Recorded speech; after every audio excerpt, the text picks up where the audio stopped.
When you're dead, no one can use your organs without your permission to save somebody's life.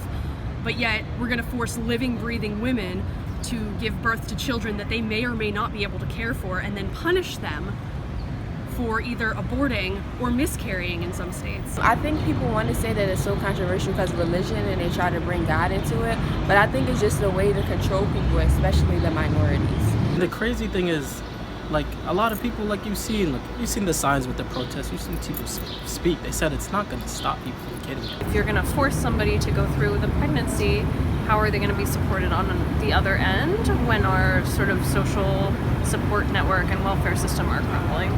My one friend had an abortion like years ago because she already had a kid who was autistic, and she straight up said, like, I would not have been able to give this second child or my autistic child as much attention and care as they need if I were to have the second kid. You know, like how the people are talking about if you go to the doctors, if you have a pregnancy, say you want to have a kid, that's the plan. If something goes wrong, there's certain procedures that count as abortion. I don't want us to be the leader of something so tragic and that affects so many people in such a negative way.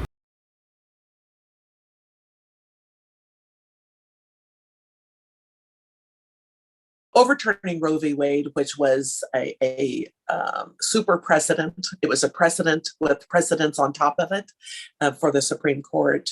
And it really is based on the premise of privacy, that women should have, based on the constitutional principle of privacy, would make their own decisions about their own healthcare and their own bodies. Actually, what Roe did in 73 was more complicated. It was more involved than that. What Justice Harry Blackmun did in writing the 7-2 majority decision for the court was really try to balance two different interests. He tried to balance the woman's right to privacy, the woman's right to choose to continue the pregnancy, with a compelling interest of the state to protect life. And how do you reconcile that? How do you reconcile a state's right to protect and defend life against a woman's right to decide whether to continue a pregnancy? So Roe versus Wade introduced this trimester way of evaluating permissibility for abortion. And so what Blackmun decided was, let's divide the typical 39-week human pregnancy into trimesters. So basically, you could not restrict abortion in the first trimester. The fetus isn't viable. It's simply not capable of surviving outside of the woman's womb. And also, and again, writing in the Status of 1973 medical technology, abortion did not pose any risk at all to the woman. And so given this, there's a lack of any compelling interest on the right of the state to regulate abortion, and states cannot impose any conditions upon it. In the second trimester, states could have certain restrictions on abortions. The fetus still isn't viable. It still can't survive outside of the woman's womb, but abortion poses maybe something more of a health risk, again, by the standards of 1973. So Blackmun said in the second trimester that states could impose some regulations to guarantee the safety of the woman, the safety of the abortion. And then in the third trimester, states could outlaw that with, exceptions for life of the mother. The fetus becomes viable, and abortion poses the greatest health risk to the woman, and states could completely ban abortions altogether, well, except those necessary to protect the woman's life and health.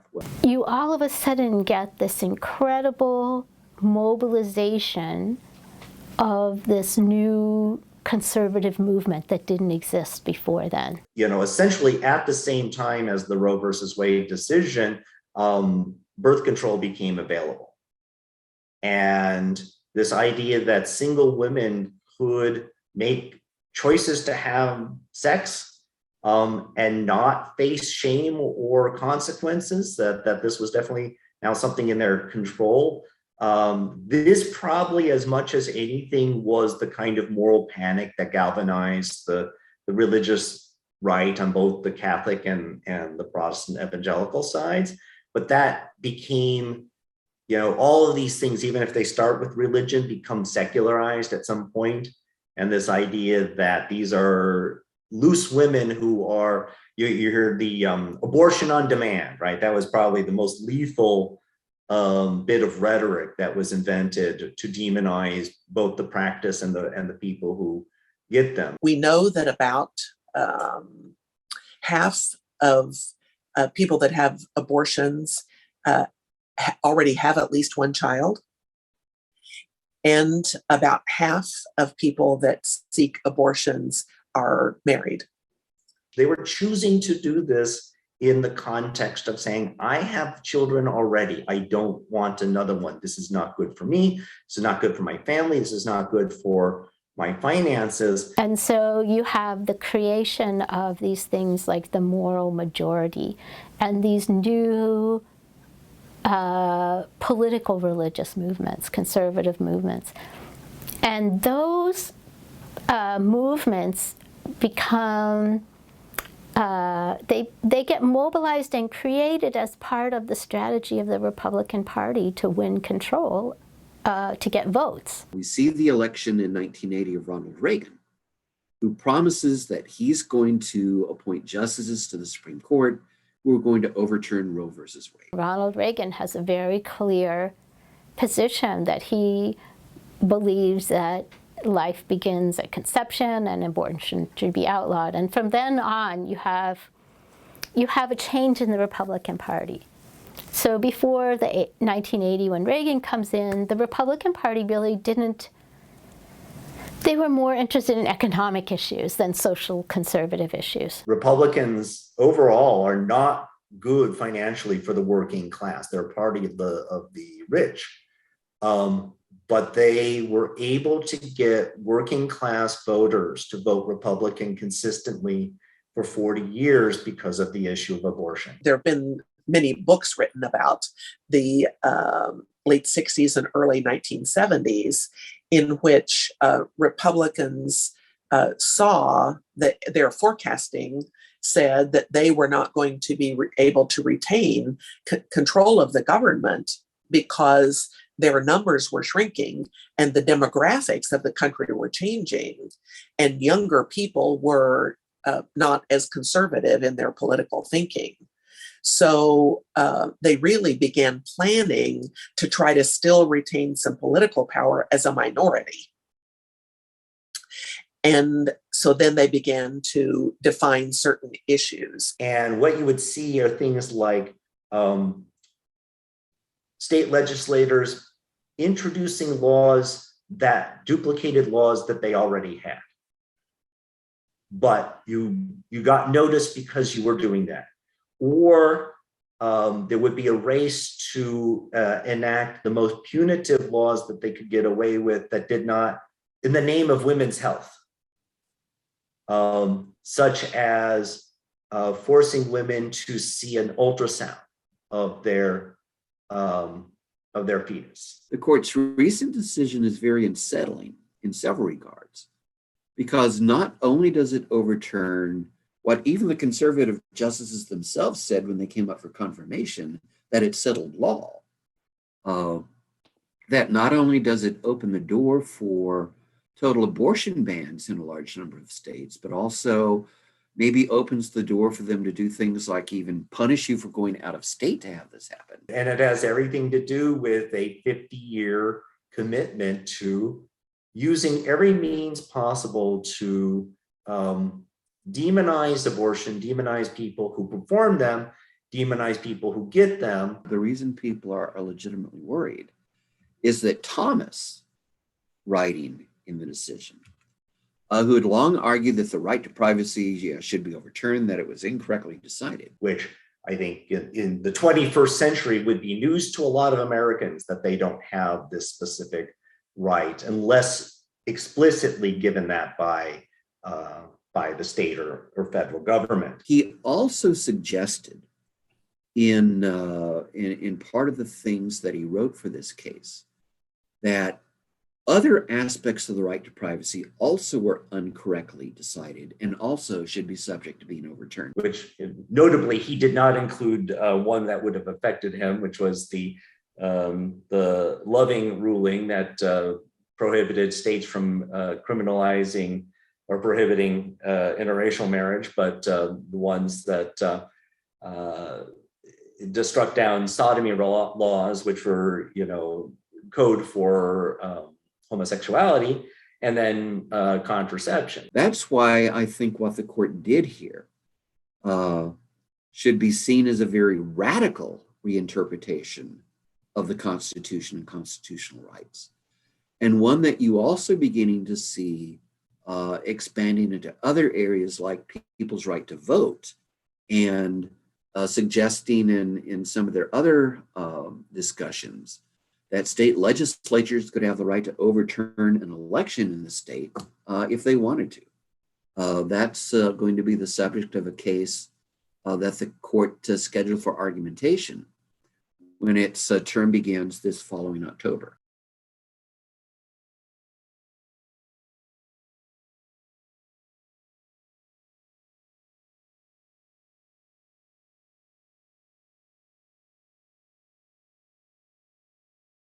I believe that all of us are pro-life. I haven't met anybody that is not pro-life, regardless of their view of abortion, and or even euthanasia for that point. So I see that people that are very thoughtful and think very deeply about the issues are pro-life. I believe the conversation that American politicians have been having for the last 50 years, and actually prior to that, prior to the Supreme Court decision, Roe v. Wade, have been having the wrong conversation for the wrong reasons. So we have not had a conversation about how to care for babies and save babies. And we have not had a deep conversation about caring about women and caring about pregnant persons. We have had a conversation about trying to restrict abortion. And I believe those two things are completely different conversations. I'm teaching biomedical ethics. I've taught that on and off for about the last 10 years. And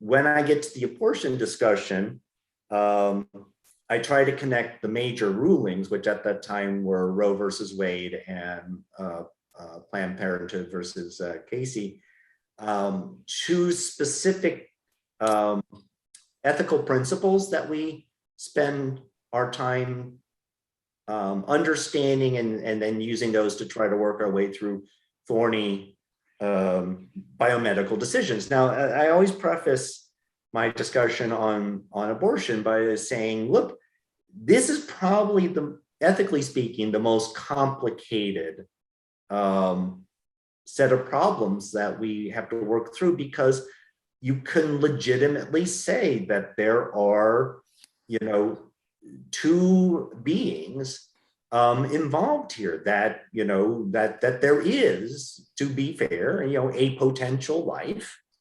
that that to perform or to have an abortion is to end at least a potential human being. But that really is not fully supported by the science. There are many, many opinions and very strongly held religious beliefs around that issue. And for example, the traditional Jewish view is that a person becomes a fully living human being with the breath, and it's even considered the breath of Yahweh, and that is so sacred that we should not speak it. But ultimately, I think that because it's so hard and so complicated, and there's lots of different ways of looking at this, that it has to be an individual's choice. Sister Jean, I always block on her last name, but a nun, a Roman Catholic nun that leads a group of pro-choice Roman Catholic nuns in the United States, and perhaps even an international organization. And she uses the term that the people that are using the term pro-life and fighting to overturn Roe v. Wade are not pro-life, they're pro-birth. And some would even go so far as to say, we're actually indenturing people and forcing them to carry a pregnancy and give birth to a child that they would not choose to have. And that the state is actually doing that now that Roe v. Wade has been overturned. So, so you get into a complex situation of what it means to be pro-life. And so thus the meme that's even out there that says, if it were about the children, we would be advocating for universal health care, universal pre-K. And of course, universal health care would mean that women would have access to prenatal care. If they were really advocating for pro-life and to protect women and to protect children and wanted children to be born safely and then have the resources to thrive as children, there would be an enormous effort, first of all, put into birth control. The best way to stop abortion is birth control. And as I mentioned, that's next, right? So, they want to end abortion, but then they want to take away your ability to not get pregnant. The second is education. Sex education has always been very fraught in the United States. And of course, most states have some version of abstinence-only education, which is not really specifically about sex education, does not inform them about contraception. So I think, if we could wave a magic wand, we could just be honest about the ways that you get pregnant and the ways that you can prevent that. And we also, could talk about the role that men have in getting women pregnant, which is something that seems to have been forgotten in all of this, that literally a woman cannot get pregnant without a man. The third is robust resources for pregnant women. The March of Dimes says that if every single pregnant person in the United States had access to early prenatal care, it would save 200,000 babies per year, and it would lower the number of premature births to the degree that it would that there would be more live births and children would survive just because of that issue of prenatal care. It is, of course, in the reddest of red states, the poorest of red states even, that they have refused to accept the very generous offer of Medicaid expansion. And it is 100% an ideological choice not to do that. It's important to make the point that the United States is the only highly developed country with a highly developed economy in the world that does not have some kind of nationalized system that would at least assure basic healthcare services for its citizens. One other thing I guess I might finish with is that in talking about kind of pro-life and what that means, when one really analyzes the health of pregnant people and say, for example, the measure of infant mortality or the rate of infant death, the United States is, and I didn't look up the numbers again to see where we are, but we are way down the list of many other countries have much better stats on infant mortality than we do. And so if that became a higher priority for us, that would be a pro-life priority, I think, is reducing our infant mortality rate. And ours is truly embarrassing for a for a leading country like the United States with a very sound, highly developed economy. So infant mortality is very high. So what that means is that a baby born in the United States is more likely to die than in whatever list of other countries. And I think we've been as low as 37th before, but we're certainly always in the 20s and maybe even in the 30s. But our maternal mortality, that is the death of a woman during the child bearing period of time related to those causes, we rank 100 and something in other countries in the world. So women giving birth in the United States are more likely to die than in a very long list of other countries in the world.